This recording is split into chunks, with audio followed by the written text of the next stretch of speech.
Hello students, welcome to Malika's literature classes. I hope you all are doing well in your lives. So without wasting any time, let's start today's poem. Before starting this poem, beta, I just want to tell you something. बहुत ही ज़्यादा relativity आपको मिलेगी इस poem and current जो scenario है उसको लेकर.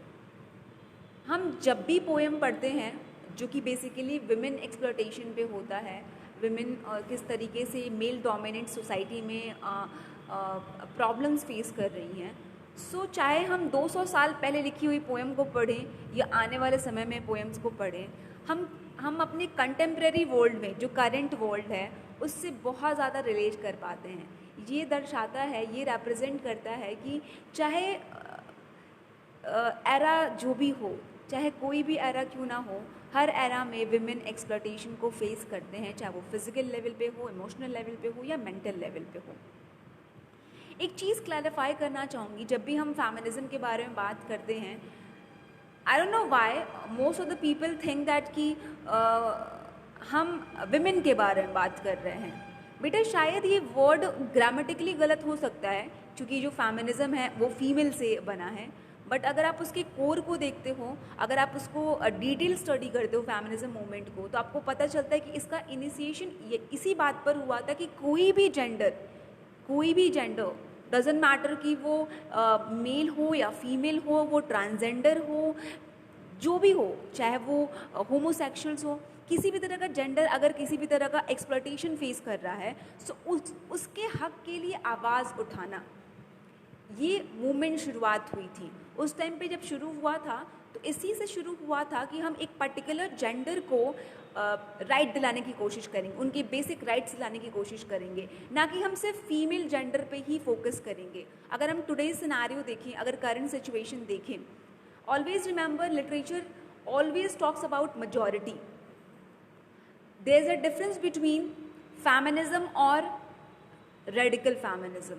Okay, आप इस चीज़ का ध्यान रखिएगा. फेमिनिज्म क्या बात करता है? अगर आप फेमिनिस्ट हो तो आप बात करोगे कि सभी जेंडर को इक्वालिटी प्रोवाइड हो, बट जहाँ पे रेडिकल वर्ड आ जाता है वहाँ पर क्या हो जाता है कि आप इतने एक्सट्रीम लेवल पे चीज़ें करने लगते हो कि वहाँ पे राइट छोड़ो, आप अपनी रिस्पॉन्सिबिलिटीज़ पे भी ध्यान नहीं देते हो, अपने ड्यूटीज़ को नहीं फुलफिल करते हो, एंड आप हमेशा राइट्स का डिमांड करते हो. मैंने अक्सर देखा है कि in the face of feminism लोग बहुत ज़्यादा रेडिकल हो जाते हैं. तब तो वही बात हो गई ना कि ये मूवमेंट शुरू किया गया था उनके अगेंस्ट जिनके मन में हेट्रेड था टुवर्ड्स अ पर्टिकुलर जेंडर. तो सिमिलरली हम भी वही चीज़ कर रहे हैं थ्रू रेडिकल कि हम एक पर्टिकुलर जेंडर को बहुत ज़्यादा हेट कर रहे हैं, एंड वो जेंडर कौन सा है? मेल का जेंडर है. ठीक है, सो हमें हेट नहीं करना है, हमें इक्वालिटी के साथ चलना है. अगर साइकिल के दो पहिए हैं, अगर हम इस बात पे बहस करना शुरू कर दें कि हम आगे होंगे और आप पीछे होंगे, तो कभी भी साइकिल चल नहीं पाएगी. लेकिन आपने देखा होगा कि जो भी साइकिल का जो टायर होता है वो एक साथ चलता है, डजेंट मैटर कि वो आगे हो या पीछे हो. मे बी जो पीछे होगा वो आपको आगे वाले पहिए को पीछे वाला पहिया प्रोटेक्ट करता हो, सपोर्ट करता हो. That is the reason that ना कि जब भी कोई मेल सक्सेसफुल होता है, so there is a women behind that particular success. चाहे वो मदर हो सकती हैं, चाहे वो सिस्टर हो सकती हैं, चाहे वो वाइफ हो सकती हैं. सो पीछे होना इज़ नॉट लाइक कि आप एक्चुअल में उस टाइप का पीछे हो. दैट मीन्स कि आप एक शील्ड की तरह काम कर रहे हो, एक प्रोटेक्शन की तरह काम कर रहे हो उनके लिए. So it's good to be a feminist, but not radical feminist. हमें इक्वली सारे जेंडर्स को इम्पोर्टेंस देनी है. आजकल के टाइम पे हैशटैग का यूज़ होता है, और हैशटैग के साथ हम साथ साथ ये लगाते हैं कि all men are dogs. Always remember कि परसेंटाइल अगर हम देखें तो एक्सेप्शन केसेस एग्जिस्ट करते हैं. जस्ट फॉर एन एग्जाम्पल, अगर मैं एक लड़के का एग्जाम्पल दूँ जो शुरू से अपनी मदर की रिस्पेक्ट करते आया है, अपनी सिस्टर की रिस्पेक्ट करते आया है, जब वो सोसाइटी में निकलता है तो वो हर किसी को रिस्पेक्टफुल निगाह से देखता है, चाहे वो स्ट्रेंजर्स हो या कोई भी हो, and all of a sudden उसको ये आकर कहा जाए कि यू आर डॉग. सभी मर्द एक जैसे होते हैं, किस तरह की फीलिंग वो फेस करेगा. सो अगर आप बात करें स्टैटिक्स की तो आप मेजॉरिटी कह सकते हो, बट दैट डजंट मीन कि एक्सेप्शनल्स एग्जिस्ट नहीं करते हैं. There are lots of man, lots and lots of man जो एग्जिस्ट करते हैं सोसाइटी में, जो रिस्पेक्ट देते हैं विमेन को, एंड हमें उनको रिस्पेक्ट देना चाहिए. सो अब जो हम पोएम पढ़ने वाले हैं वो बेसिकली विमेन एक्सप्लॉयटेशन पे है, बट याद रखिएगा कि ऐसे अगर मेन हैं जो एक्सप्लॉइट कर रहे हैं वुमेन को, सो ऐसे भी हैं जो प्रोटेक्ट कर रहे हैं वुमेन को. सो दोनों ही चीज़ें हो सकती हैं. एंड ऐसा नहीं है कि अगर वुमेन एक्सप्लॉयटेशन फेस कर रही हैं तो मेन एक्सप्लॉयटेशन नहीं फेस कर रहे हैं. इवन मैन ऑफ परसेंटाइल अगर देखिए तो कम की तादाद होगी, बट होगी ज़रूर, एग्जिस्टेंस होगा ज़रूर. बहुत ही रिलेटेबल है बेटा, जो कि अभी रिसेंट का जो इंसिडेंट चल रहा है, आप देखते हो कि हाथरस जो इंसिडेंट हुआ है, एंड आई थिंक आपकी एज 17-18 ईयर्स ओल्ड होगी, एंड जब से आपने होश संभाला है, जब से आपने चीज़ों को समझने की कोशिश की है, the first thing you definitely notice that कि एक्सप्लॉयटेशन बहुत होता है. बहुत ज़्यादा रेप केसेस है हमारे इंडिया में. I am not talking about particular country, I am talking about all over the world. हर जगह एक्सप्लॉयटेशन होती है विमेन की. विमेन को एक कमोडिटी की तरह ट्रीट किया जाता है, एक थिंग की तरह ट्रीट किया जाता है, जिससे हम जिस भी तरीके से इस्तेमाल करना चाहे इस्तेमाल कर सकते हैं. एंड इस इंसिडेंट या आने वाले जितने भी इंसिडेंट्स हैं या पहले वाले इंसिडेंट्स हैं, आप स्टैटिक्स उठा के देख लो कि हर 2 घंटे पे आपको इंडिया में हर 2 घंटे पे रेप होता है. It's not a big deal. हम हमेशा ये मानते हैं it's not a big deal जब तक हमारे साथ ना हो रहा हो. जब हमारे साथ हो तब हमें लगता है कि बिग डील है. सो बिफोर वो चीज़ हमारे घर में हो, हमें सपोर्ट करना चाहिए उन तमाम पेरेंट्स को, उन तमाम फैमिलीज़ को, उन तमाम गर्ल्स को जो ये चीज़ फेस कर रही हैं. बिकॉज ट्रस्ट मी बेटा, if you are a boy you just can't able to understand. आप समझने की भी कोशिश करो तो आप समझ नहीं सकते कि वो एक्सपीरियंस कितना ज़्यादा पेनफुल होता है. ट्रस्ट मी, जब एक वुमेन के अंदर एक सिक्स सेंस होती है. अगर कोई टच करता है, बुरे नीयत से अगर टच करता है, सिर्फ टच करता है, तो हमें एहसास हो जाता है कि वो बैड टच है, एंड हमें बहुत गंदा फील होता है. एटलीस्ट कई घंटों तक गंदा फील होता है. सो यू कैन इमेजिन कि जिसके साथ ये चीज़ होती होगी उस पर क्या बीतती होगी. So let's start this poem. And before starting थोड़ा बहुत हम राइटर के बारे में बात कर लेते हैं. Adrienne Rich, she was an American writer, and prominent writers में इसलिए भी आती हैं क्योंकि उन्होंने विमेन एक्सप्लॉयटेशन को लिटरेचर में वो लेकर आए. मतलब वन ऑफ द राइटर्स जो विमेन एक्सप्लॉयटेशन के बारे में बात करते हैं, जेंडर इश्यूज़ के बारे में बात करती हैं. एक और चीज़ है बेटा जो कि मैं हमेशा कहती हूँ आप लोगों से कि राइटर्स के जो बिल्डअप इमोशंस होते हैं वो भी कहीं ना कहीं उनकी राइटिंग्स में नज़र आते हैं, उनके ग्लिम्सेस नज़र आते हैं. एंड्रिन रिच के फादर ज्यूज़ कम्युनिटी से बिलोंग किया करते थे, यहूदी थे, एंड उनकी मदर जो थी वो प्रोटेस्टेंट थी. क्रिश्चियनिटी में 2 सेक्ट होते हैं. The first one is puritan and second one is Protestant, जो मार्टिन लूथर के बाद आया. आपने हिस्ट्री में पढ़ी होगी, मैं डाइव इन ज़्यादा नहीं करूँगी. तो उनके घर का माहौल हमेशा टेंस्ड हुआ करता था. उनके फादर बहुत ही ज़्यादा डोमिनेटिंग हुआ करते थे. सो उसी तरीके से उनकी अपब्रिंगिंग हुई है. And that was the reason also कि उन्होंने देखा कि अपने कंटेम्प्रेरी वर्ल्ड में भी, अपने आसपास भी और अपने घर में भी कि जो मेल होते हैं वो कितने ज़्यादा डोमिनेटेड होते हैं. ठीक है. So let's start this chapter poem. What does the title of the poem suggest to you? Are you reminded of other poems on tigers? हम ये क्वेश्चन लास्ट में करेंगे, क्वेश्चन आंसर सेशन में करेंगे. Aunt Jennifer's tigers prance across a stream, bright topaz denizens of a world of green. They don't fear the man beneath the tree. They pace in sleek, chivalric certainty. यहाँ पर अब हम बात करते हैं कि एक अनोनिमस स्पीकर है. हमें नहीं पता कि किसकी आंट है. वो एक पर्सन है जो अननोन है. वो अपने आंट के बारे में बात कर रहे हैं जिनका नाम है जेनिफर. ठीक है, आंट जेनिफर. आंट जेनिफर अभी एक सेटिंग है, एक सीन दिखाई जा रही है. आप विजुअलाइज करिएगा. मम्मी लोग कढ़ाई करती हैं ना, ठीक है, कुछ ना कुछ करते हैं ना. एक पैनल लेकर वो सर्किल वाला होता है, इस तरीके से वो बनाते हैं, एम्ब्रॉयडरी करते हैं. यहाँ पे आंट जेनिफर एक एम्ब्रॉयडरी कर रही है. ठीक है, और उस पर उस पेपर वो जो पैनल है उस पर क्या एम्ब्रॉयड किया है उन्होंने, एक टाइगर है. ठीक है, टोपाज डेनिजेंस, टोपाज बेटा एक जेम होता है जो बिल्कुल ही ब्राइट येलो कलर का होता है। यहाँ पे राइटर ने मेटाफर यूज़ किया है, जिस तरीके से टाइगर का जो कलर होता है, जो ब्लैक स्ट्राइप्स होते हैं एंड येलो कलर का वो उनका बैकग्राउंड होता है, सो उतना ही ब्राइट कलर का उनका ये जो टाइगर का जो कलर है वो है। एंड डेनिजेंस मतलब होता है inhabitant of somewhere. So vault of green मतलब कि फॉरेस्ट, फॉरेस्ट के रहने वाला वो टाइगर है। फॉरेस्ट का उन्होंने सीन बनाया है एंड टाइगर बनाया है, ठीक है। एंड टाइगर के कलर क्या है, बिल्कुल ही बहुत ही ज़्यादा ब्राइट येलो कलर का है। जो टाइगर उन्होंने बनाया है वो मैन से नहीं डरते हैं, क्योंकि जंगल में कहीं ना कहीं जो हंटर्स होते हैं वो पेड़ों के पीछे छुपे रहते हैं ना, सो दैट कि वो हंट कर पाएँ टाइगर्स का। सो बिल्कुल भी अफ्रेड नहीं है, बिल्कुल ही वो फेयरलेस है, किसी भी तरीके का उनको कोई भी फेयर नहीं है। And they pace in sleek chivalric certainty, and जिस तरह से वो चल रहे हैं, पेस मतलब कि वॉक करना, एक अलग ही उनका एटीट्यूड है, बहुत ही स्मूथली, स्लीक मतलब कि स्मूथली, बहुत ही स्मूथली चल रहे हैं। एंड यहाँ पे शिवलरिक यूज़ किया गया है, जैसे कि पहले के टाइम में जो रॉयल फैमिली से जो किंग बिलोंग किया करते थे, जो नाइट बिलोंग किया करते थे, जिस तरीके से विमेन को ट्रीट किया करते थे विद रिस्पेक्ट, विद रॉयलिटी, ये वर्ड टाइगर के लिए यूज़ किया गया है। मैं बताऊंगी कि शिवलरिक का यूज़ यहाँ पर क्यों किया गया है। बहुत ही ब्यूटिफुली एंड्रिन रिच ने डिपिक्ट किया है इस पूरी सोसाइटी को, एंड किस तरीके से इस सोसाइटी में विमेन की कंडीशन किस तरह से होती है वो बताया है।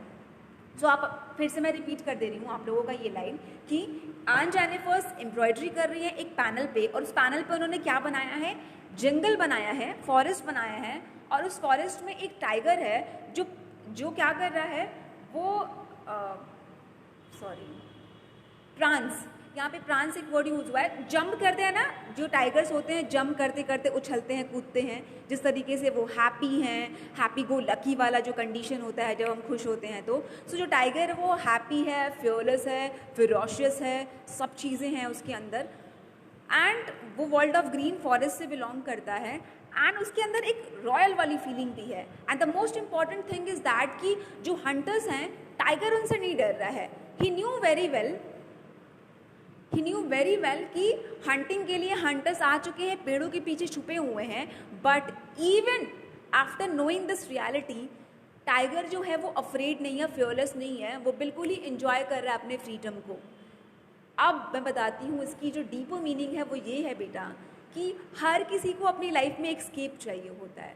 स्केप मतलब कि जब आप बहुत ज़्यादा प्रॉब्लम्स में होते हो अपनी रियल लाइफ से, सो कहीं ना कहीं आप ना भागने की कोशिश करते हो, कहीं ना कहीं आप सुकून ढूंढने की कोशिश करते हो। कुछ लोग ट्रैवलिंग पे निकल जाते हैं, कुछ वक्त के लिए उस रियलिटी को इग्नोर करना चाहते हैं, सो दैट कि उनको कहीं ना कहीं से कोई कंटेंटमेंट प्रोवाइड हो।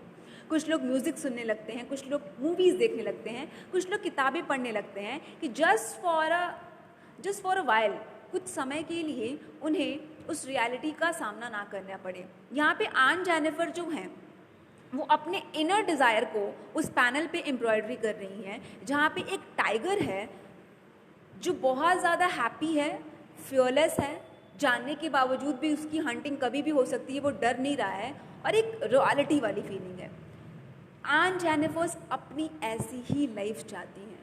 हम सपने देखते हैं ना बेटा, सपने भी हमारा स्केप होते हैं। खुली आंखों से सपने कभी देखा है आपने बैठ कर कि काश ऐसा होता, काश हम ऑफिसर बन जाते, काश हम डॉक्टर बन जाते, यार गाड़ी में घूमते, बंगला बड़ा सा होता, हम स्टाइल मारते, हम जो भी चीज़ें चाहते हैं। आप वो स्केप है ना, और वो सपने एक्चुअल में वो रियलिटी नहीं है आपका वो ड्रीम, लेकिन आपको उस ड्रीम को देखने के बाद बहुत ही अच्छा फील होता है। उस जब तक वो आप ड्रीम को देखते रहते हो उस टाइम पर आप बहुत ज़्यादा हैप्पी रहते हो। एक्चुअल में वो रियलिटी नहीं है, वो आपकी इमेजिनेशन है, बट स्टिल आप उस इमेजिनेशन में खुश रहते हो। सिमिलरली आन जेनिफर जो अपनी एम्ब्रॉयडरी के ज़रिए अपने इनर डिज़ायर को बता रही हैं, वो चाहती हैं कि बिल्कुल टाइगर की तरह वो भी फियरलेस हों, अफ्रेड ना हो, हैप्पी हो, जहाँ पे उनका जाने का मन करे, को एकदम फ्रीडम हो, कोई बाउंडेशन ना हो।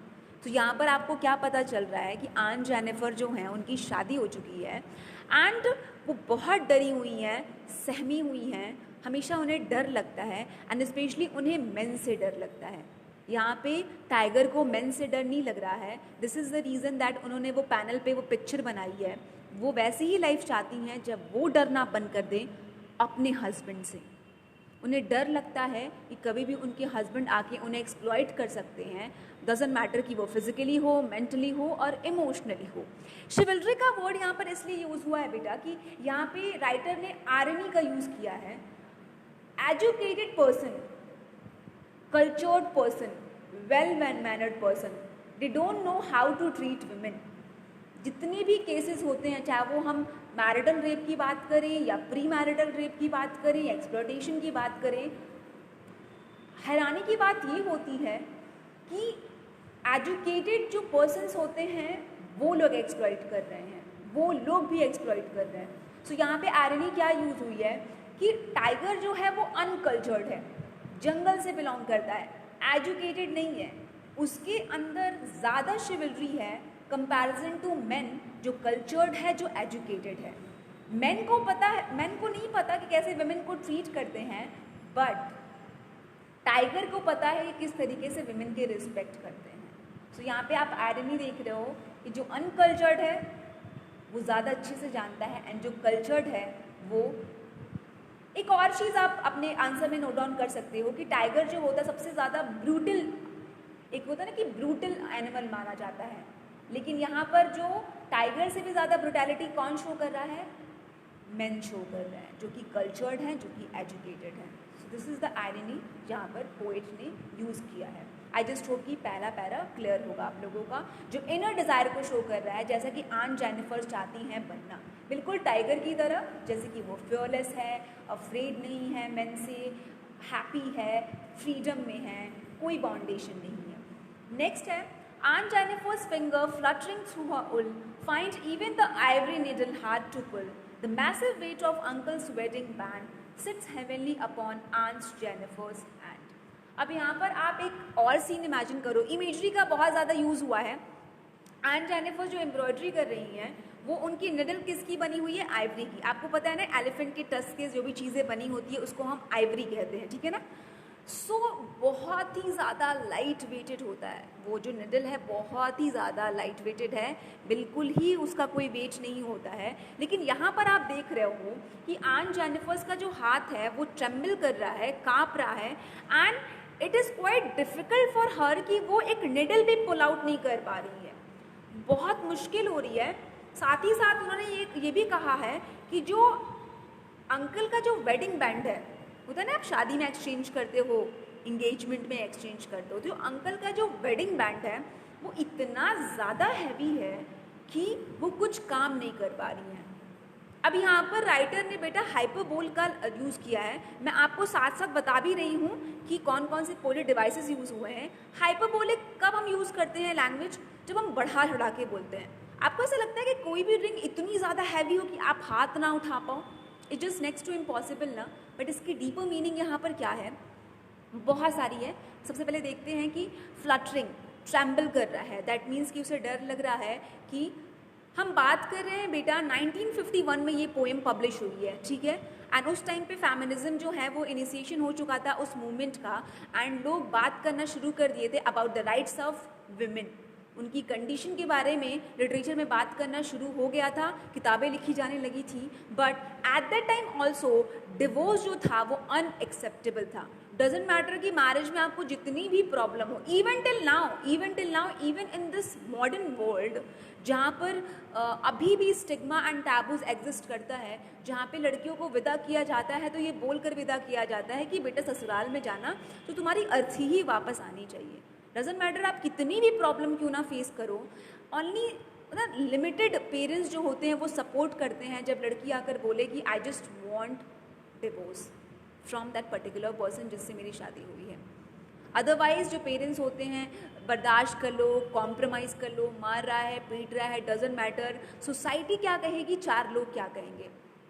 सो उस टाइम पे 1951 की बात करें, थैंकफुली ये चीज़ करेंट वर्ल्ड में पेरेंट्स सपोर्ट करें ना करें, कोई सपोर्ट में हो या ना हो, विमेन इज़ इतना ना कि इंडिपेंडेंट इनफ कि वो ये चीज़ डिसीज़न खुद ले सकते हैं। इसीलिए डिवोर्स केसेस आज जब हम अपने पेरेंट्स से बात करते हैं या उस जनरेशन से बात करते हैं तो वो कहते हैं कि डिवोर्स बहुत ज़्यादा हो रहे हैं, लोगों ने मैरिज इंस्टीट्यूशन को समझना बंद कर दिया है। But that's not the fact. हो सकता है बहुत सारे मॉडर्नाइजेशन हो चुके होंगे, बट एक रियलिटी ये भी है कि डिवोर्सेस इस बार ही ज़्यादा क्यों हो रहे हैं, क्योंकि जो विमेन हैं वो केपेबल हैं, इनफ केपेबल हैं अपनी लाइफ को चलाने के लिए, जो कि पहले के टाइम में नेक्स्ट टू इम्पॉसिबल हुआ करता था। यहाँ पर जो आन जेनिफर हैं वो कितना मुश्किल है उनके लिए एक एम्ब्रॉयडरी भी करना, क्योंकि उन्हें डर लग रहा है कब उनके हस्बैंड आ जाए एंड जो अपना वो टाइम पास में अपनी इच्छाएं पूरी कर रही हैं, अपने डिज़ायर को पूरा कर रही हैं, कहीं उन्हें बुरा ना लग जाए। पहला ये है। दूसरा ये है बेटा कि फिजिकली और इमोशनली उन्हें इतना एक्सप्लॉइट किया गया है कि उनके अंदर अब इतनी स्ट्रेंथ नहीं है कि वो ये भी चीज़ कर पाएँ जो उनके लिए सबसे ज़्यादा इम्पॉर्टेंट है, जो उनको कंटेंटमेंट प्रोवाइड करती है। जैसे कि हम जितना भी बीमार क्यों नहीं रहते हैं, अचानक से अगर कोई हमारा फेवरेट काम करने को बोला जाए तो हम कोशिश करते हैं उस चीज़ को करने की, भले और कुछ चीज़ करें ना करें, जब तक पढ़ने की बात हो तब तक उठा नहीं जाता है। जैसे ही मैच देखने की बात होती है हम तुरंत उठ के बैठ जाते हैं एंड देखने लगते हैं। सो यहाँ पर क्या है कि आन जेनिफर इतनी ज़्यादा physically and mentally and emotionally tortured की गई हैं कि अब उनकी हिम्मत नहीं हो रही है कि अपने वो एक सिंपल से डिज़ायर को भी वो फुलफ़िल कर पाएँ। उनकी हाथ जो है वो काँप रहे हैं, ट्रेम्बल कर रहे हैं एंड उनके पास इतनी स्ट्रेंथ नहीं है कि वो एक छोटा सा एक निडल भी जो है वो पुल आउट कर पाए। एंड तीसरी चीज़ यहाँ पर ये है, जब हमारे हाथ में वेडिंग रिंग होती है तो वो हमारा होता है ना, हम कहते हैं ना कि this is my wedding ring, नहीं this is my husband's wedding ring. So यहाँ पर आप देख रहे हो कि यहाँ पर हर चीज़ जो है वो अंकल ओन कर रहे हैं, मेल ओन कर रहा है यहाँ पर। इवन वेडिंग बैंड भी जो है वो आंट का नहीं है, वो अंकल का है। यहाँ पे एक डोमिनेंस दिखाया गया है मेल पैट्रियार्कल सोसाइटी का। ओके, एंड जो हैप्पीनेस है, जो उनका हाथ नहीं उठ रहा है, यहाँ पर क्यों मैसिव वेट क्यों कहा गया है? जो मैरिज का जो वेट है, जो वेटेज है, जो बॉन्डेज है, इतना ज़्यादा सफोकेटिंग है आंट के लिए कि वो अब नहीं डील कर पा रही उस चीज़ से। बहुत ज़्यादा बंदिशें हैं और उस बंदिश की वजह से जिस तरह से टॉर्चर किया जा रहा है वो बहुत ही ज़्यादा हैवी है उनके लिए, बहुत ही ज़्यादा मैसिवली वो फेस कर रही हैं उस मैरिज में। बट यू कैन सी ना कि even after knowing her husband's reality, जिस तरह से वो एक्सप्लॉइट कर रहे हैं, वो एक चीज़ नहीं कर सकती हैं एंड दैट इज़ डिवोर्स, क्योंकि उस टाइम पे एक्सेप्टेबल नहीं था। बेटा टैबू एंड स्टिग्मा होना सोसाइटी में है, टैबूज एंड स्टिग्मा एग्जिस्ट करते हैं, it's not a big thing, but even after getting education properly, हम प्रॉपर एजुकेशन लेने के बाद भी हमारी लाइफ में स्टिग्मा एंड टैबूज एग्जिस्ट करते हैं, that's the biggest problem. So the problem is us, not the stigma and taboos, the problem is our view, हमारी perception regarding anything. Okay, next है, when aunt is dead, her terrified hands will lie still ringed with ordeals she was mastered by. The tigers in the panel that she made will go on prancing, proud and unafraid. अब यहाँ पर क्या है, finally वो divorce भी नहीं दी, जिस तरह से उन्हें एक्सप्लॉइट किया गया, बहुत ही हद से ज़्यादा एक्सप्लॉइट किया गया, आंट जेनिफर जो हैं वो डेड हो चुकी हैं। बट आप ये देख रहे हो कि जो टेरिफाइड हैंड है वो एकदम शांति से पड़ा हुआ है, बट जो रिंग है उन्हें निकाला नहीं गया है। वो दिखाते हैं, वो रिप्रेजेंट करते हैं ऑडियंस, मतलब कि पेनफुल एक्सपीरियंसेस उनके मैरिज के, जो उन पे मास्टर किया गया है। अब मैं बताऊँ आपको कि यहाँ पे मास्टर का यूज़ किया गया है। नॉर्मली जो हस्बैंड एंड वाइफ का रिलेशनशिप होता है, that's a relationship of partnership, equality जो सिंबलाइज करता है, लेकिन यहाँ पे हस्बैंड को मास्टर एंड वाइफ को स्लेव कहा गया है। तो जिस तरीके से वो एक तरह से ओन किया करते थे अपनी वाइफ को कि उनके साथ कुछ भी कर सकें, किसी भी तरह से एक्सप्लॉइट कर सकें, चाहे वो मैरिटल रेप की कंडीशन क्यों ना हो। लेट मी टेल यू बेटा वन थिंग, मैंने रिसेंटली नहीं, अक्सर वो जो वीडियो है मैं अक्सर बार बार देखती हूँ और बहुत ज़्यादा बुरा मुझे फील होता है। मैंने फर्स्ट टाइम उसे लास्ट ईयर देखा था, जिसमें एक रिपोर्टर है वो जो दिल्ली के रोड पे निकल चुका है एंड लोगों से पूछ रहा है कि मैरिटल रेप जो है उसकी सज़ा मिलनी चाहिए कि नहीं मिलनी चाहिए। And you know what is the ironical thing in that particular video, even educated person, I'm not talking about uneducated person जो गांव से belong करते, even educated person from Delhi कह रहे थे ये मैरिटल रेप जैसी क्या चीज़ होती है भाई, शादी हुआ है, हम तो भाई ज़बरदस्ती क्या, ज़बरदस्ती तो चीज़ कोई होती ही नहीं है भाई, शादी हुई है तो भाई करना ही है। डोंट यू थिंक सो कि एक नो भी एक फॉर्मेट होता है, एक नो भी वर्ड एग्जिस्ट करता है जो विमेन का भी हक होता है उस चीज़ को करने का। You are the student of class 12th and I am talking about here about the sex. It's very important कि you should know about sex education.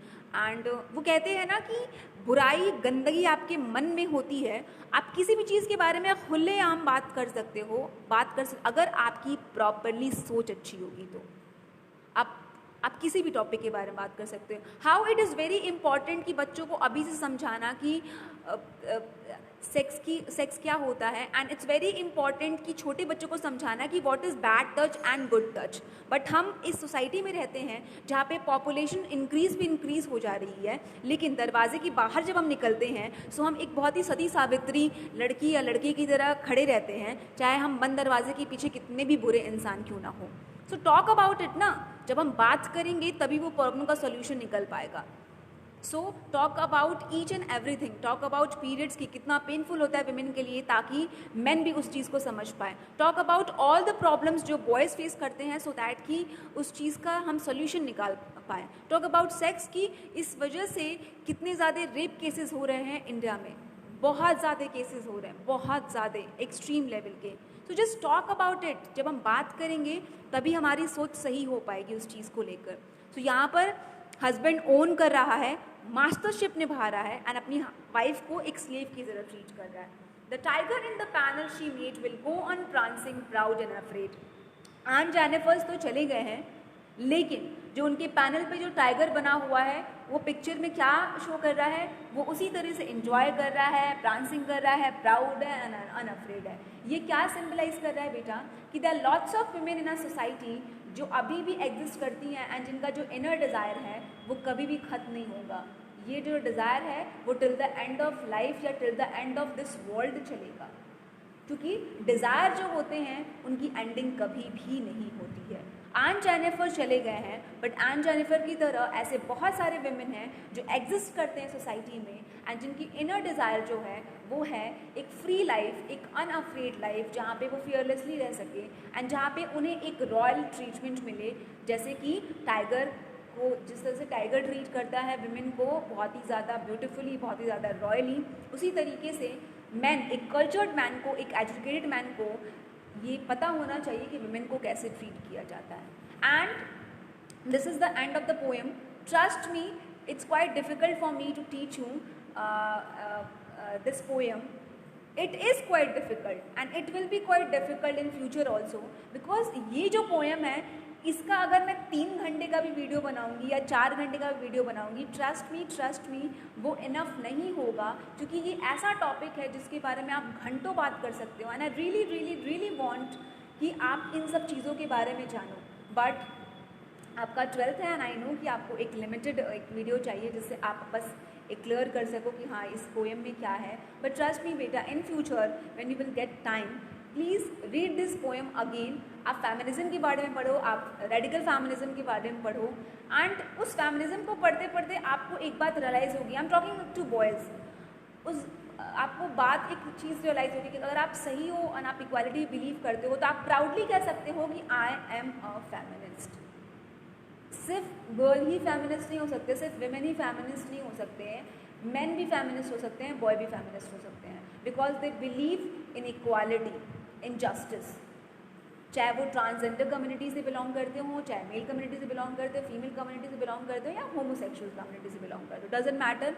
लेकिन हम सारे जेंडर्स की इक्वालिटी के बारे में जब डिस्कस करते हैं वो पर्सन कहलाता है फेमिनिस्ट। लेकिन मैंने बहुत ही लिमिटेड चीज़ें बहुत ही खुद को कंट्रोल करके पढ़ाया है।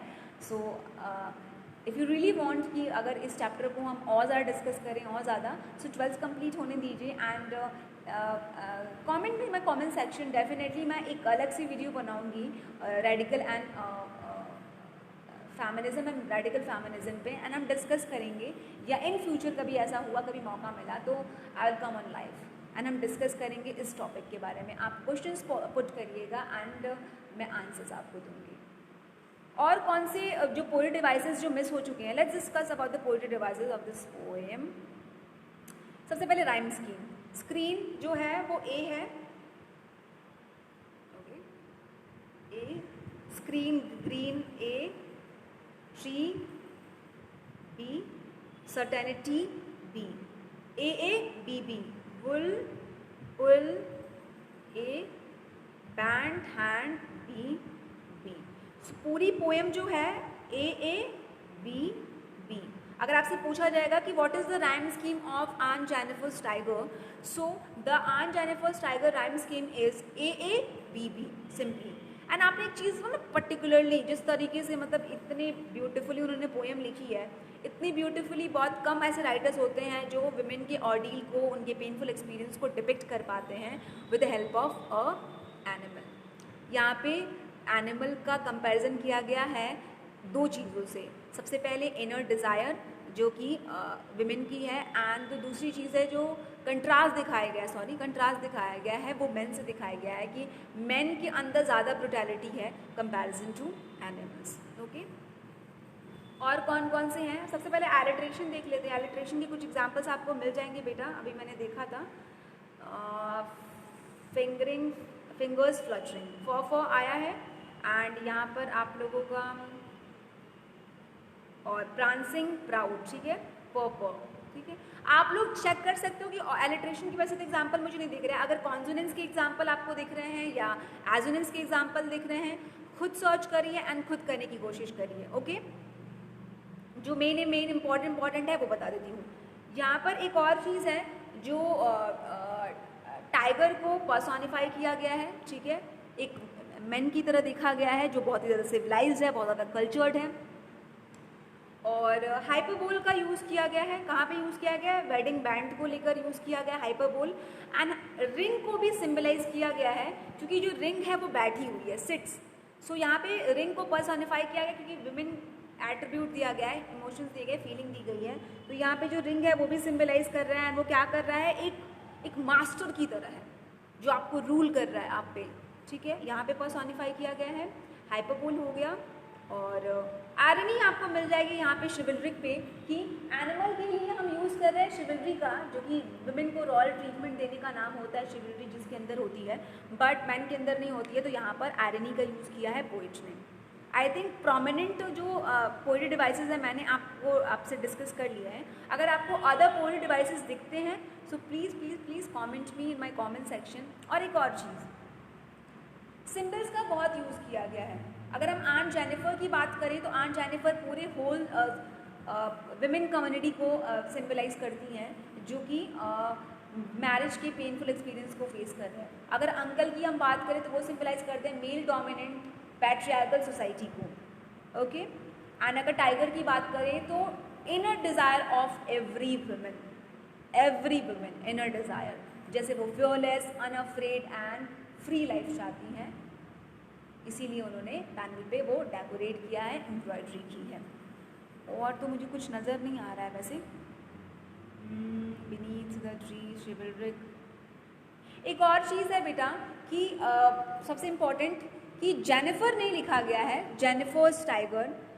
तो यहाँ पर आपको एक बहुत बड़ा मैसेज देने की कोशिश कर रहे हैं कि जो वुमेन होती हैं आफ्टर मैरिज वो अपनी आइडेंटिटी को लूज़ कर देती हैं। वो किसी की आंट होती हैं, किसी की डॉटर इन लॉ होती हैं, किसी की वाइफ होती हैं। इसीलिए मैं हमेशा जब भी हमारे स्कूल में किसी की विदाई होती है तो स्पेशली मैं कोशिश करती हूँ उन लोगों से ये बोलने का, अगर दुआएँ देनी होती है तो मैं हमेशा यही कहती हूँ उन लोगों से कि सुकून तो हो ही आपकी लाइफ में, लेकिन आप जो आइडेंटिटी है, मान लो कि मेरा नाम मलिका है एंड मेरी शादी होगी एंड मुझे अगर कोई दुआ देना चाहेगा तो स्पेशली मैं चाहूँगी कि वो विश करे कि मैं हूँ किसी के लिए बहू, किसी के लिए बेटी हूँ, किसी के लिए पत्नी हूँ, किसी के लिए देवरानी जेठानी, बट मैं मलिका भी होनी चाहिए।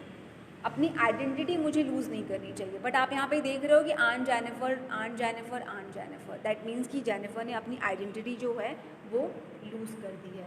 एंड लास्ट में जब वो डेड हो जाती हैं सो वहाँ पे वो अपना नाम भी लूज़ कर देती हैं। वहाँ पे एक सिंपल सी वो आंट बन जाती हैं, एक विमेन बन जाती हैं जिनकी डेथ हो। इट्स वेरी कॉमन थिंग कि किसी की डेथ हो जाना बिकॉज ऑफ एक्सप्लॉयटेशन, चाहे वो फिजिकल लेवल पे हो, मेंटल लेवल पे हो या इमोशनल लेवल पे हो। जितना बोलूँगी उतना ही बोलने का मन करेगा, और बहुत सारे टॉपिक्स हैं, बहुत सारे टॉपिक पे डिस्कस करने का मन करेगा। सो कंट्रोल करके मैं ये वीडियो को एंड करती हूँ। और बिफोर एंडिंग दिस वीडियो, जैसे कि मैं हमेशा कहती हूँ कि हर पोएम से कुछ ना कुछ सीखने को मिलता है। बेटा, believe in equality, believe in, होता है ना कि justice of each and every gender. Doesn't matter कि आप कौन से जेंडर से बिलोंग करते हो, किसी की एक्सप्लॉयटेशन को बर्दाश्त ना करो। अगर आप अगर लड़की हो, अगर आप गर्ल हो, सो अगर आप किसी के साथ गलत हो रहा है, ऑपोजिट जेंडर के साथ गलत हो रहा है, तो just raise your voice against injustice. It's not about the gender, it's about inequality, it's about injustice. So वो किसी भी जेंडर पे हो सकता है। So believe in equality and treat everyone equally, specially boys. Treat your sister, your mother, your friends, your classmates जो कि दूसरे जेंडर से बिलोंग करती हैं, ऑपोजिट जेंडर से बिलोंग करती हैं। Give them respect because they deserve. Just because of a women you are in this world, आपका एग्जिस्टेंस है इस वर्ल्ड में, because it's quite tough, it's very difficult. होता ना कि to put you in stomach, okay, बहुत ही मुश्किल होता है 9 months, एंड बहुत डिफिकल्ट होता है। तो जिस विमेन की वजह से आप आए हो इस दुनिया में, सो उस पूरे विमेन कम्युनिटी को प्लीज़ रिस्पेक्ट देने की कोशिश करो। एंड कुछ गलत ना बोलो, चाहे वो आपके फिजिकल लेवल पे हो या इमोशनल लेवल पे हो या मेंटल लेवल, किसी भी लेवल पे किसी को एक्सप्लॉइट करने की कोशिश ना करो। समझने की कोशिश करो कि लिटरेचर आपके सिलेबस में इसलिए ऐड हुआ है बेटा कि आप दूसरे सब्जेक्ट से इंटेलेक्चुअली स्ट्रांग हो सकते हो, आप लाइफ में बहुत कुछ कर सकते हो, डॉक्टर बन सकते हो, इंजीनियर बन सकते हो, ऑफिसर्स बन सकते हो। But before becoming those before accepting those professions, first try to be a good human being। and ये चीज़ लिटरेचर आपको सिखाती है, एंड इट्स वेरी इंपॉर्टेंट, क्योंकि दुनिया में किसी की सबसे ज़्यादा जिस प्रोफेशन की कमी है, सबसे ज़्यादा, वो डॉक्टर्स की नहीं, वो इंजीनियर्स की नहीं, वो ऑफिसर्स की नहीं, वो पायलट की नहीं, वो ह्यूमंस की है। So this is the irony कि हम ह्यूमंस होने के बावजूद भी हमारे अंदर सबसे कम ह्यूमैनिटी एग्जिस्ट करती है। कंपैरेटिवली अगर देखा जाए तो नेचर एंड एनिमल्स के अंदर ज़्यादा ह्यूमैनिटी एग्जिस्ट करती है। So just be a women, sorry, just be a human, जो आपको एक्चुअली बनाया गया है, बाहर से भी और अंदर से भी। So that's it for today. Just take care of yourself and try to be more every day.